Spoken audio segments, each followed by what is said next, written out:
Lately, the Holy Spirit has emerged within me with a greater degree. I do not watch TV, even hearing the news doesn't interest me anymore. Actually, it started since February 28th, a day that the Spirit called as the day of starting favor. With May 5th, 2012, the day of refreshment. In the year of refreshment, God has made a spiritual shift, and I find myself in constant communication with God. Right now, I am living in His calendar, the calendar of God. Some of you are excited about the upcoming election. For me, I know the result since December 2011. I say this to help you understand that God has a plan for everyone, for the earth, and every country. In this season, Lord Jesus' House of Prayer has two mandates. The first one is to build the Sabbath chapel. By the way, the Lord wants you to continue to send your contribution to the LJHP building funds. His promise is clear. You help build God's house, He will build or restore your house. The second mandate is to attend to the poor, and the latter is the subject of this message. Let us open our Bibles in the book of Proverbs, chapter 21, verse 13. If a man shuts his ears to the cry of the poor, he too will cry out and not be answered. It seems America has become heartless. The poor are hated and exploited. It should not be so. Such attitude will cause our demise. And I would like for us right now to read this scripture in Leviticus 19 verse 15. Do not pervert justice. Do not show partiality to the poor or favoritism to the great, but judge your neighbor fairly. What God is asking here is fairness. God wants fairness to the poor. We must be totally engaged in doing this and stop thinking about the favors that the rich can provide. In Exodus 23 verse 6, we read, do not deny justice to your poor people in their lawsuits.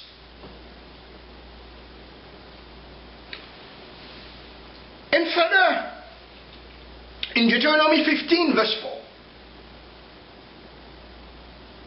God calls simply that there should be no poor among you. For in the land the Lord your God is giving you to possess as your inheritance, He will richly bless you. God doesn't want poor people among us. Amen and amen. If it is socialism, let us say God must be the greatest socialist. The earth, the Holy Spirit said to me clearly, should mirror heaven. In the afterlife, we will be rewarded according to what we have done. At every level, said the Spirit. We will see only satisfied people enjoying their God's given portion or inheritance. And while I was meditating, the Spirit said to me something extraordinary this week. He said, now with the speed of technology, there is no reason for a company to hold somebody's paycheck for a week or two. He said, read Deuteronomy 24:15. Pay him his wages each day before sunset, because he is poor and is counting on it. Otherwise, he may cry to the Lord against you, and you will be guilty of sin. Company, said the Spirit, should transfer the worker's pay at the end of each day into his account. And I said, truly, that would eliminate or put out of business the payday lenders from exploiting them. But today I come to declare that there is a change coming. And I tell Jesus to lend me his voice so I may say this in a clear way, because Jesus is the greatest teacher. There is a change coming. It will be like the prediction of 1 Samuel 2 verse 8 to 10. God will raise the poor from the dust and lift the needy from the ash heap. He will sit them with princes and will have them inherit a throne of honor. For the foundations of the earth are the Lord's. Upon them he has set the world. He will guard the feet of his saints. But the wicked will be silenced in darkness. It is not by strength that one prevails. Those who oppose the Lord will be shattered. He will thunder against them from heaven. The Lord will judge the ends of the earth. He will give strength to his king and exalt the horn of his anointed. Now, I want to talk to you personally. Do you want to be a king or a queen? Do what David said in Psalm 82 verse 3 to 4. Defend the cause of the poor, the weak and fatherless. Maintain the rights of the poor and the oppressed. Rescue the weak and needy. Deliver them from the hand of the wicked. Right now, I would like to let you in on what we are doing. We are right now in negotiation to acquire land. Again, I want to tell you to send your contribution to LGHP building funds. The more money we have, the more land we can acquire. We want to have the poor and the elderly and have the Sabbath chapel in the same ground.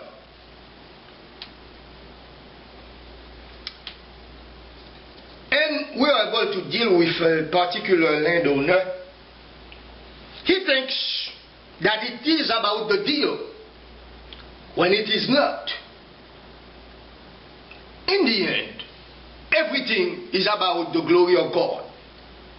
Fairness to the poor.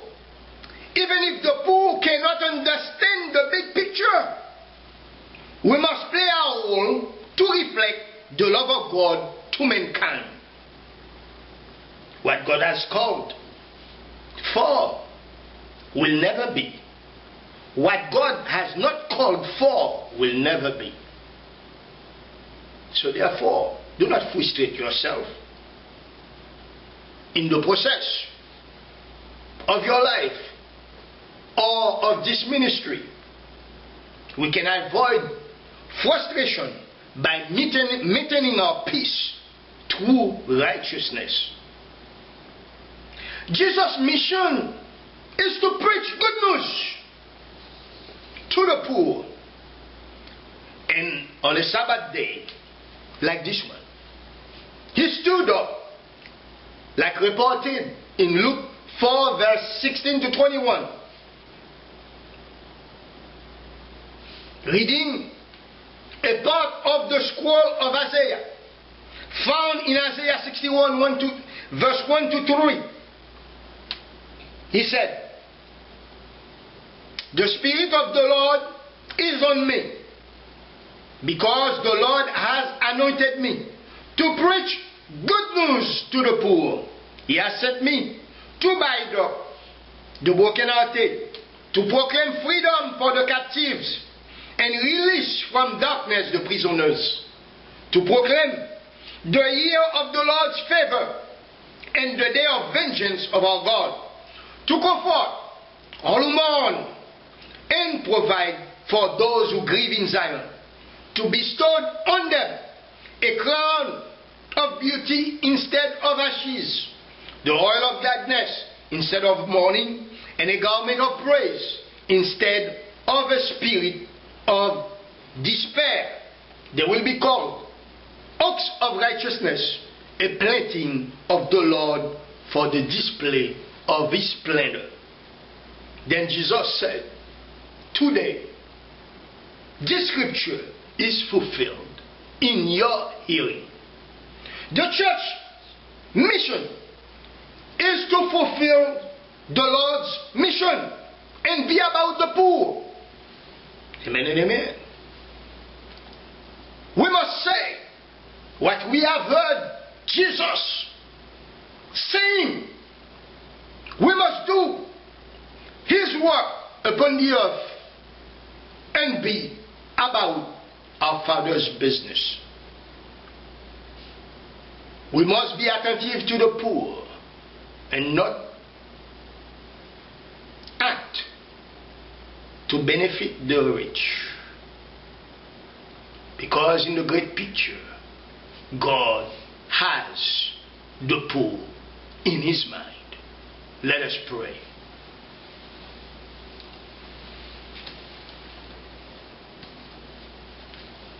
Right now, I'm going to pray for everybody, especially those that have sent me prayer during the week. Father, right now, I elevate your people before you, especially the poor among us. We have a lot of people that have sent us prayer requests, especially this week, from Ghana, from many parts of America. Hallelujah. One thing, oh Lord, people are living in poverty. They cannot pay their bills. Hallelujah. Like that brother, they tried to throw him out because he couldn't pay 3 months of his mortgage. They tried to steal it from him. Oh Father, we see bank foreclosing on people. Hallelujah. Because they cannot pay, oh Lord. And we see they let them do whatever they want with the poor people, Lord. Father, we ask you for help and for deliverance. And for that day of vengeance, when you are going to have them restored and seated among princes. Father, we pray for marriages that are broken up because of money, because of poverty. Hallelujah. Father, we ask you also for people that are mentally poor, devastated, ravaged by drugs, and now they cannot maintain a job, and they are destitute. We ask you for restoration and deliverance. Help your people, Lord. We pray for all of them. In Jesus' name, amen and amen.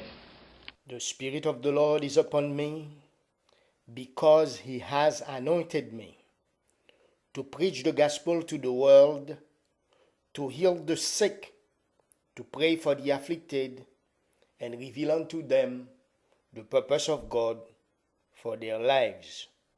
Surely, the sovereign Lord does nothing without revealing his plan to his servants, the prophets. The Lord wants me to give you an opportunity to be a part of his movement through Lord Jesus' house of prayer.